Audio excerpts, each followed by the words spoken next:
दीपावली के ठीक बाद देवउठनी एकादशी को मनाया जाता है। देवउठनी एकादशी का हिंदू धर्म में खास महत्व है। इस साल 14 नवंबर 2021 को देवउठनी एकादशी है, जिसे देवोत्थान एकादशी, देव प्रबोधनी एकादशी, देवउठनी 11 के नाम से भी जाना जाता है। इस दिन से विवाह, गृह प्रवेश, जात कर्म संस्कार आदि सभी कार्य प्रारंभ हो जाते हैं। देवउठनी एकादशी के लिए कहते हैं कि सोए हुए भगवान इसी दिन जागते हैं। इतना ही नहीं, भगवान को प्रसन्न करने के लिए व्रत भी रखा जाता है। इस एकादशी तिथि के साथ चतुर्मास अवधि, जिसमें श्रावण, भाद्रपद, अश्विन और कार्तिक महीने शामिल हैं, समाप्त हो जाती है।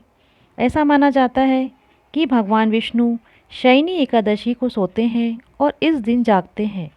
इस प्रकार इसे देव उठान या प्रबोधनी एकादशी कहा जाता है।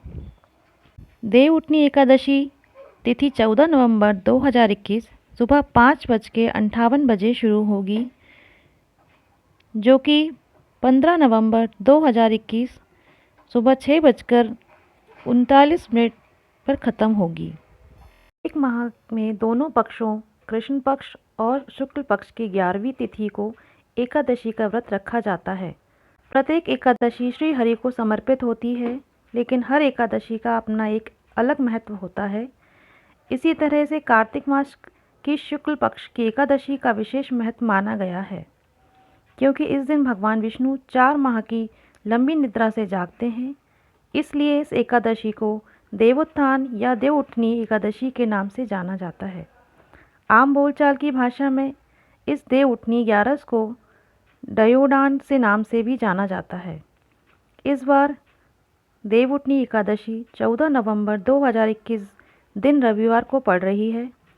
एकादशी पर नियमों का पालन करना बहुत ही आवश्यक होता है।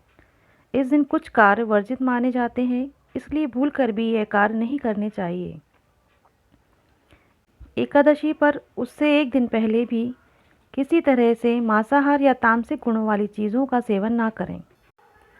यदि एकादशी का व्रत रखा है तो लकड़ी के दातुन या पेस्ट से दांत साफ ना करें। शास्त्रों के अनुसार एकादशी तिथि को किसी भी पेड़ पौधे के पत्तों को नहीं तोड़ना चाहिए।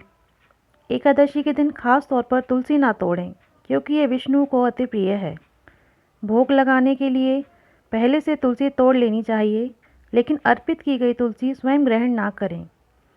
इस दिन किसी भी तरह का नशा, जुआ, निंदा, अपशब्द व कोई भी गलत कार्य भूल कर भी ना करें। यदि आपने एकादशी का व्रत रखा है तो गोभी, गाजर, शलजम, पालक, कुल्फा का साग आदि का सेवन नहीं करना चाहिए। एकादशी व्रत में अन्न का सेवन नहीं करना चाहिए। खास तौर पर व्रत नहीं भी रखा हो तो भी चावल का सेवन ना करें। इस दिन घर में भूल कर भी कलह ना करें। अपनों से बड़ों, गुरु या किसी असहाय व्यक्ति का अपमान ना करें। मान्यता है कि देवउठनी एकादशी के दिन भगवान विष्णु क्षीर सागर में 4 माह शयन के बाद जागते हैं। भगवान विष्णु के शयन काल के 4 माह में विवाह आदि मांगलिक कार्य नहीं किए जाते हैं। इसलिए देवउठनी एकादशी पर भगवान हरि के जागने के बाद शुभ तथा मांगलिक कार्य शुरू होते हैं। इस दिन तुलसी विवाह का आयोजन भी किया जाता है। आइए अब जानते हैं एकादशी व्रत की पूजन विधि। प्रबोधनी एकादशी के दिन भगवान विष्णु का पूजन और उनसे जगाने का आह्वान किया जाता है। इस दिन होने वाले धार्मिक कार्य इस प्रकार हैं। इस दिन प्रातःकाल उठकर व्रत का संकल्प लेना चाहिए और भगवान विष्णु का ध्यान करना चाहिए। घर की सफाई के बाद स्नान आदि से निवृत्त होकर आंगन में भगवान विष्णु के चरणों की आकृति बनाना चाहिए। एक ओखली में गेरू से चित्र बनाकर फल, मिठाई, बेर, सिंघाड़े, ऋतुफल और गन्ना उस स्थान पर रखकर उसे डलिये से ढक देना चाहिए। इस दिन रात्रि में घर के बाहर और पूजा स्थल पर दिए जलाने चाहिए। रात्रि के समय परिवार के सभी सदस्यों को भगवान विष्णु समेत सभी देवी देवताओं का पूजन करना चाहिए। इसके बाद भगवान को शंख, घंटा, घड़ियाल आदि बजाकर उठाना चाहिए। इसी के साथ इस दिन तुलसी विवाह का आयोजन भी किया जाता है। देवउठनी एकादशी के दिन तुलसी विवाह का आयोजन भी किया जाता है।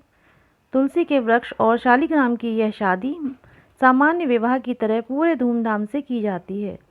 क्योंकि तुलसी को विष्णु प्रिया भी कहते हैं, इसलिए जब देवता जागते हैं तो सबसे पहली प्रार्थना हरिवल्लभा तुलसी की ही सुनते हैं। तुलसी विवाह का सीधा अर्थ है तुलसी के माध्यम से भगवान का आवाहन करना। शास्त्रों में कहा गया है कि जिन दंपतियों के कन्या नहीं होती वे जीवन में एक बार तुलसी का विवाह करके कन्यादान का पुण्य अवश्य प्राप्त कर सकते हैं। आइए अब बात करते हैं पौराणिक कथा, आखिर क्यों सोते जागते हैं श्री हरि। एक बार भगवान विष्णु से उनकी प्रिया लक्ष्मी जी ने आग्रह भाव से कहा, हे प्रभु, आप दिन रात जागते हैं, लेकिन जब आप सोते हैं तो फिर कई वर्षों के लिए सो जाते हैं। ऐसे में समस्त प्रकृति का संतुलन बिगड़ जाता है, इसलिए आप नियम से ही विश्राम किया कीजिए। आपके ऐसा करने से मुझे भी कुछ समय आराम मिलेगा। लक्ष्मी जी की बात सुनकर नारायण मुस्कुराए और बोले, देवी, तुमने उचित कहा है। मेरे जागने से सभी देवों और खासकर तुम्हें मेरी सेवा में रहने के कारण विश्राम नहीं मिल पाता।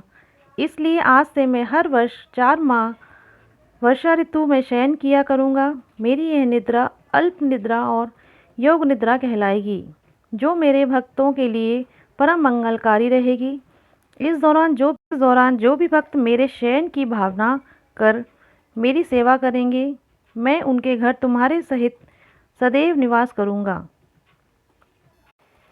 देव उठनी 11 पर हमें क्या क्या उपाय करना चाहिए, आइए अब इनके बारे में जानते हैं। इस शुभ अवसर पर भगवान विष्णु को केसर मिश्रित दूध से अभिषेक करें।